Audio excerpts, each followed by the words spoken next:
hating on you with their friends, girl, you got it. This book done been through it just for me to read it now. I guess I'm ready to read it now. Hello. Hi, how? Hi. I see other people, but I can't see the name, so hi. So I want to share something. It's a really short parable, and I just thought it was so cool. So let me share it. So it says, a beggar was sitting by the side of a road for over 30 years. Hey, Julian. Hey, honey. One day a stranger walked by. Spare some change, mumbled the beggar, mechanically holding out his baseball cap. I've nothing to give you, said the stranger. And then he asked, what's that box that you're sitting on? Then he asked, what are you sitting on? Nothing, replied the beggar. Just an old box. I've been sitting on it for as long as I can remember. Ever looked inside? Asked the stranger. No, said the beggar. What's the point? There's nothing in there. Have a look inside, insisted the stranger. The beggar managed to pry open the lid. With astonishment and disbelief and elation, he saw that the box was filled with gold. I thought that was a super dope parable. I'm like, that's me. Almost. So like, the book is all about going within, the power of now. It challenges everything that you think about yourself, that you think about religion, blah, blah, blah. It's been pretty dope, very enlightening. And I love sharing these things with my friends who don't act as crazy as my friends on Instagram. You guys, yo, pray for my eyes, because I still can't, I'm trying to unsee what I saw on my Instagram live a little while ago. I'm still reeling from that on the inside. Hi, Jamie. So it's neat to be in this spot in life where I feel like I'm manifesting everything that I desired, and it's happening more rapidly. And I really think that the reason why is because I made a decision to start going inward. I decided for everything that I want and I need, I'm not begging, I'm not asking. I don't even believe that I even have to. I should even have to come out of my mouth and necessarily physically like ask anybody except myself. So I like what the book is teaching as well, and it's kind of confirming where I've already decided to go in life, which is, hi, how you doing, Eugene? Which is to go inward. Oh, what's up? Go, mom's in the house. Which is to go inward. Everything that I think that you want in life, if you can find it inside of yourself first, then you can manifest it in the physical reality. Like every single thing. And who knows how much time that can take. And some of this stuff is not necessarily tangible. For instance, you say you want $1 million. Well, why do you want the $1 million? What is it that you want to do with it? How do you think that you're going to feel with that? I believe, and I've seen it, that if you can go within yourself, and before physically receiving that or creating that $1 million, and however you do it, if you can go within yourself, and if you can recreate, and if you can make yourself experience that joy, that feeling of security, whatever it is that you want, if you can do that inside of yourself first, then you're automatically calling the external stuff to you, and you're going to make that happen. This month, it has been a month that I have for myself. And I didn't even ask for it. It happened. But this is something that, do you mind if I add to this and post it? Absolutely, Egon. I appreciate it. So you guys, Egon Settle is a minister, and he is in Fort Worth, Texas, actually Arlington. And he's also an amazing hair person. He used to keep my hair long and healthy and beautiful for years. And then I moved over here. But every time I can get back to Texas and get Egon's touch to my head, I do. Because he's great. A great person. So I would be honored if you share it and add to it. Absolutely. Hi, Paige. How you doing, business lady? But so, for instance, the month of July, my birthday month this year, this has never happened. And I've been a parent for almost 16 years, if you want to count the pregnancy, because my daughter will be 15 this month. So I've never, ever got a real break. I've had people take my kids for me for a week because I was sick or in the hospital, but none of that stuff was a break. None of that was a momcation. Never got a momcation in all these years, but I spent a lot of years upset and, you know, complaining and thinking, why doesn't my family help me? And why don't people do this? And why don't people, and asking and begging. And, you know, being a single mother can be very overwhelming. It can be very frustrating. And I've been divorced twice, no secret. And a lot of this that I've done, and even including in the second marriage, I was still a single mom in a lot of ways. So I've been doing this, you know, by myself for a long time. But when I noticed that when I stopped asking other people and being like the beggar on the box, and I started to go inward and look into my own situation and find it and create it for myself. That is the break that I wanted, the peace that I wanted. I can't say that I got it perfect, but I've come a long way with it. So one of the things that I would do is, and I still do it now, I'd be like, okay, I really, really wish I could go to the spa, but I can't for lots of reasons. I don't got a babysitter. I may not have the money at this time, whatever. So I would be, especially since moving here, I would literally say to my kids, listen, you guys go in the playroom, or you guys go to your rooms for the next hour to 2 hours or whatever. I'm going to be in. Hey sis, hi Jermilla. So much love to you too, girl. I would lock the bathroom door and turn the jacuzzi on, light my candles, get my crystals, get a glass of wine, sometimes a whole bottle, y'all, because this shit is rough. And I would be like, turn the lights out, light the candles, turn the music on, and just pamper myself and be like, do not come knocking on this door. Don't bother me. It's my spa time. I'm gone. I'm not even here. I'm in the spa for the next, unless somebody's bleeding profusely, like, don't fool with me. So I would just create my own. And there would be, you know, other things I started to do just for myself. And I experienced a little bit of backlash for changing my mindset about stuff too. A lot of people will say to me and still believe, and that's fine, you have that right and I respect it, that as a mother, once you become a mother, your life is over. It's no longer about you. It's all about the kids. You put your kids first. Yes, that is my momcation right now. Girl, keep doing that because it manifests bigger things. Like, for instance, so I'm back and forth, but that was like my one momcation moment I would do for myself because that's all I could do. So I just created my own, whatever I could.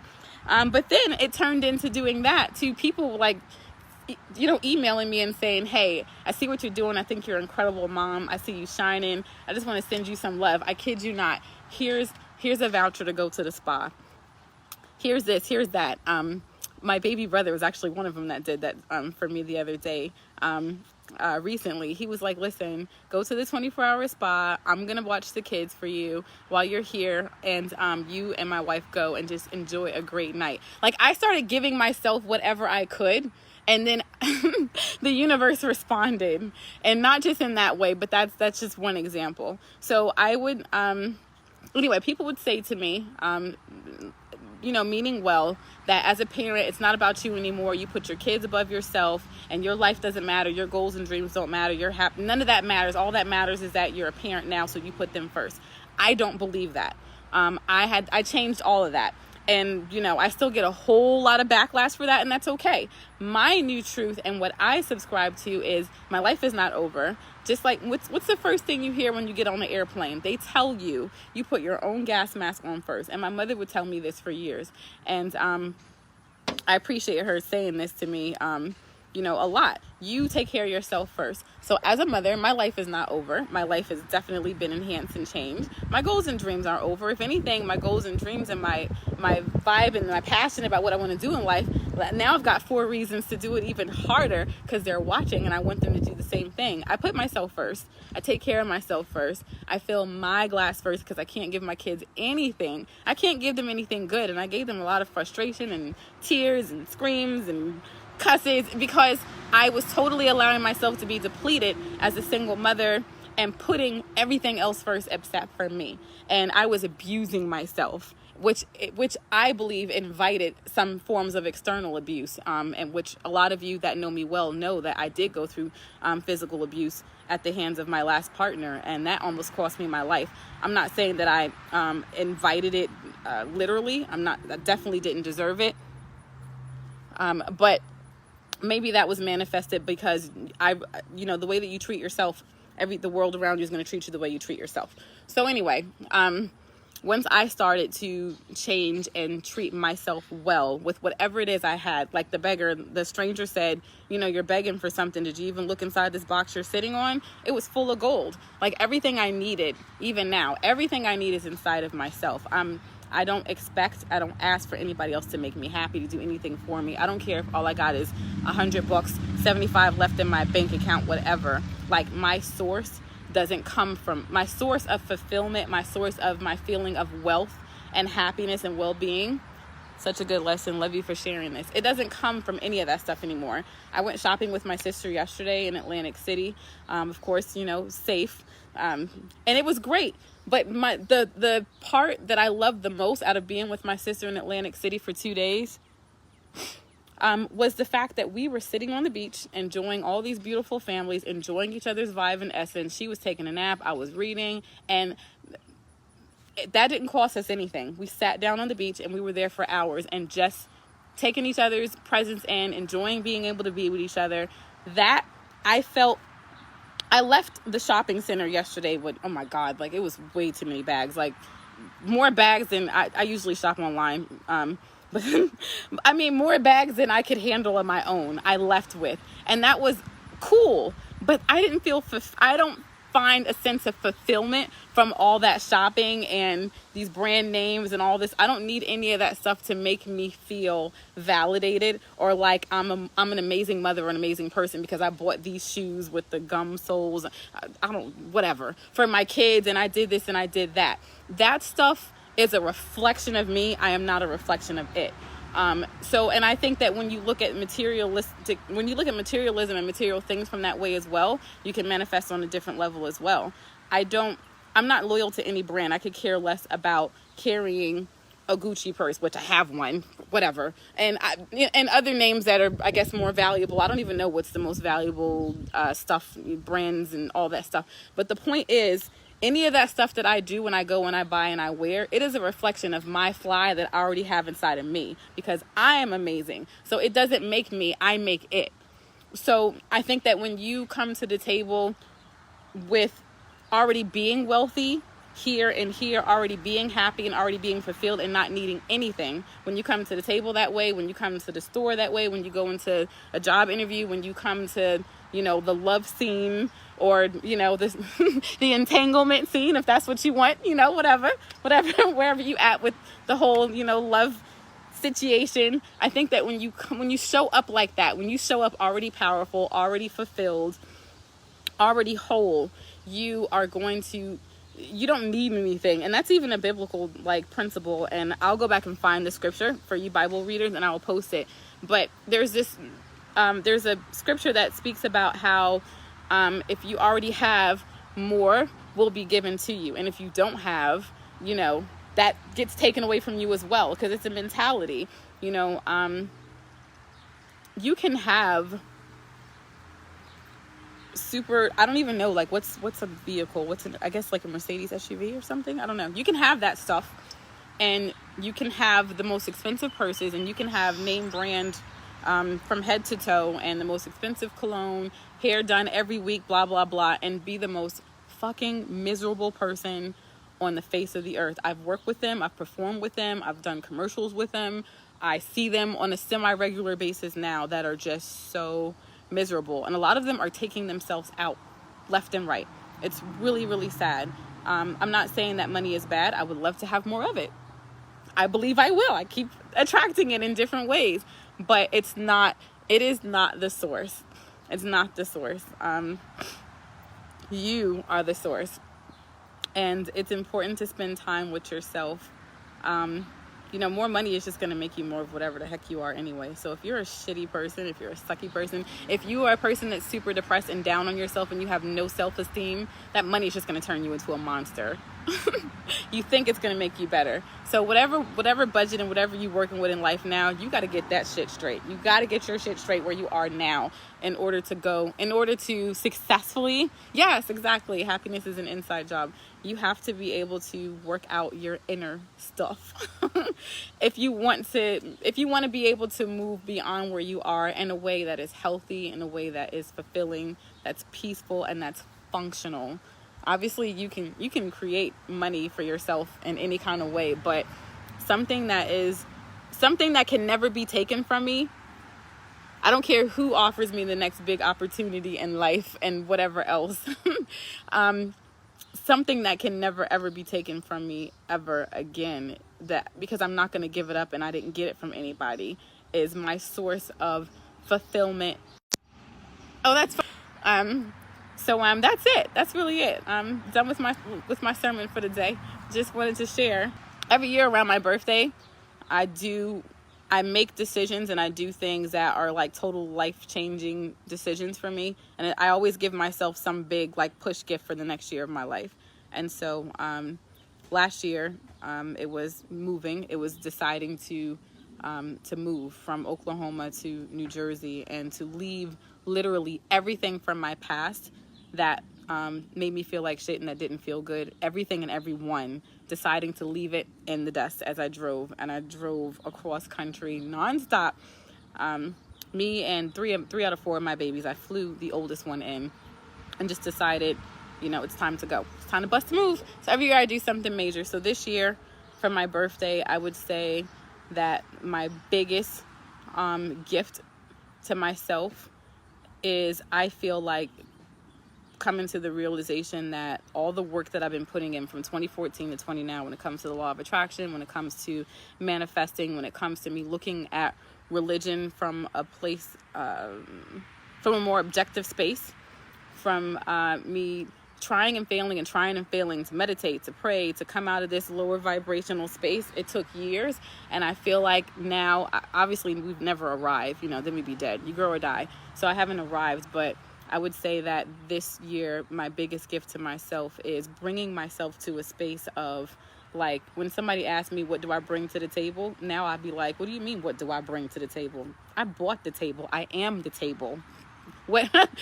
So, like, being in that space, and that feels good. Obviously, we're going to always have human emotions. I still call my mom and sister, like, my kids are getting on my nerves. It's still, that stuff is going to happen. But now, it comes and it goes, and I flow with all that stuff from a space, from always still allowing myself to come back to this center and being fulfilled. Like, I've never felt more happy, more peaceful, and more fulfilled in my entire life. And this shit feels amazing. So it's good to be able to speak from this space of me being healed, me being healthy and happy. All of my relationships are good, and attracting all the relationships that are good for me in one way or another. And me also knowing that everywhere that I go, I carry a blessing with me, that can't be stripped away, and that can't be denied either. So that is it. You guys have a beautiful day. I'm gonna sit here and continue reading. I'm actually getting ready to go to Maryland for a couple of days to relax, enjoy another beach, maybe do some parasailing. I don't know. Just enjoy my birthday for the next couple of days. So that's it. And be blessed, be well, and let's keep the conversation going. I appreciate the comments. I will comment back on all of that stuff. And that's it. Be well, be healthy, prosperous, empowered to win and excel at everything in life. And you absolutely can. And anything that you want to win at, everything that you need, you already have. We were already born and with it. We were endowed with it. It's everything you need and you want. It's inside of you. You ain't got to beg. Oh, that was the last point. I didn't get back to this. Okay, one more thing. So, when it comes to, this month, I manifested this month a long time ago. Fussing and complaining about how come I don't have no help. I don't have no help with my kids. I'm always doing this by myself. When I stopped doing that and I stopped asking anybody for help and support, and I just started figuring it out myself, and finding my own little, even inside the chaos in the home, finding my own like personal oasis and start taking care of myself, getting up earlier before the kids get up, meditating some mornings, all that stuff. All of a sudden, I started getting people reaching out to me, like saying, hey, this weekend, if you just want to go for the weekend, like go and just enjoy yourself and get a break. I was like, whoa, that happened. Hallelujah. That happened because I believe that I manifested that. You know, it's something that I stopped asking for and I started creating inside of myself, and I drew it to me. I didn't have to ask them anymore, you know, and beg and plead for any help, support, and break or whatever. It was because it was a vibration that I put out already, way before I got that phone call. So everything that is happening in my life on the outside, I already called it on the inside. I already envisioned it. I already started trying to create space for it. I already, you know, meditated on it and all that stuff. And that's how it is with everything. Your outer reality is a manifestation of whatever is going on the inside. It's going to show up on the outside every single freaking time. Okay, that's it. Bye.